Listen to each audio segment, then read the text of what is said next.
His team survived a lot today, including his teammate Christopher Bell tracking him down. How did you keep your composure with Bell gaining on you every lap, it seemed like, Ty? Yeah, I just had to keep my head down, gel up, and stay in it. So I appreciate my team, Tony Hirschman. All glory to Jesus Christ. I want to ask you about Tyler Allen's two-tire call, and you and I have had so many conversations this year about how this team has gelled. What's really spurred that on in 2026, Ty? Yeah, you know, just people that want to support each other. You know, we have a big step from last year, obviously, and, you know, I really appreciate it. But I really appreciate all my teammates, too. I wouldn't be here without all my teammates as well. Week in and week out, just help keep developing the program, and obviously we're all up front for a reason. So, you know, I really appreciate Denny and Chase and Christopher for all their help, obviously. You had to work for it today because you had the problem on pit road early on. You went back to 28th. At that moment when that happened, Ty, you were running fourth. What did you say to yourself? Let's lock in, hammer down. All right, Ty Gibbs in front of the sold-out crowd here in Iowa. He wins for Joe Gibbs Racing. Kim? And his teammate Christopher Bell settles for second, his 7th runner-up finish of the season. How does this one sit with you? This is what you call a bad second-place finish for sure. But I don't know. I don't know what else to say. Ty did a really good job. He did a great job managing the race. You know, I could tell that he was slipping and sliding around, and you know, similar to last week with or 2 weeks ago with Corey Heim, he just didn't make a mistake. So P2. There you have it. That's Christopher Bell.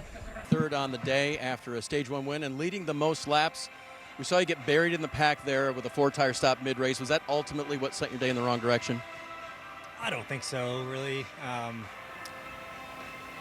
No, it set us back a little bit, but I thought it was going to play out pretty good. I got really loose into 3 one lap, and I lost 8 spots on the restart and kind of got back to 8th. But the 20 and the 54 were definitely better than me second half of the race, but Jonathan did a good job of putting 2 on it after the Stage 2 caution. Kind of get some track position back and then just settled in third and kind of ran there. But yeah, overall, really good weekend, good practice and qualifying and strong showing in the race. But appreciate Menards and Ford for what they do. And yeah, it's nice to get a good finish here, even though it's not a win. Pretty decent day.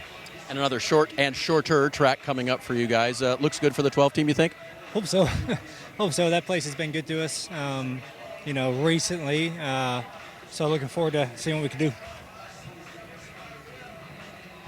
And Chase Briscoe comes home in the 6th position. There were a lot of questions headed into today's race. I know brakes, one of the big ones, caused a little trouble, but overall, not a big deal. Any surprises for you during this race? The brakes were still a little odd. You know, that whole first stage, I had no issues and thought we were going to be really good. And then, yeah, the second stage just started rising. So, yeah, I thought we definitely could have been better if it wasn't for that. I thought our, Bass Pro Shops Toyota was still really good. Just we kind of struggled a little bit on the short run, but our long run speed was phenomenal. So, yeah, overall, great day, obviously, for JGR. Great points day for us. It'll be 37th in points now to be 5th with, a couple to go here before the end of the regular season is a big thing for us. So, yeah, just try to keep it going. And how do you keep it going? Because we've got 2 more shorter tracks. Does today's performance give you a little bit of optimism over the next 2 weeks? Yeah, I hope so. I mean, truthfully, the next 2 weeks are probably my 2 worst racetracks, or my 2 least favorite at least. So, yeah, just got to try to go there and try to maximize our day. Our cars should be really fast. So, yeah, just have to execute. And we've been doing a really good job of that over the course of the last, 7 or 8 weeks. So, yeah, just looking forward to the next couple and see if we can keep it rolling. Solid day for the 19 team. Denny Hamlin finished 5th. After we talked this morning, you told me the only way to make this work was to drive slow. I didn't expect you to be able to do that. How did you do it? Just had to white knuckle every lap. I mean, obviously not knowing, where my car was going to land when I got in the corner. Obviously you want to have brakes, and that was a crazy race to have to do it the whole time without it. But it's you got to do what you got to do, and our team did an amazing job. I would take that day 100 out of 100 times. You are pretty worn out, it appears. How much harder was it to drive the race car that way? Yeah, I'd retire at the end of the year if I had to do that every week for sure. So, yeah, we just a lesson learned, from our part that obviously we got in the box that we weren't allowed to get out of, and we had to just grind away the best we could. And yeah, I'm really proud of the team for the effort they put in today. What an effort by Denny Hamlin, their driver, too, guys.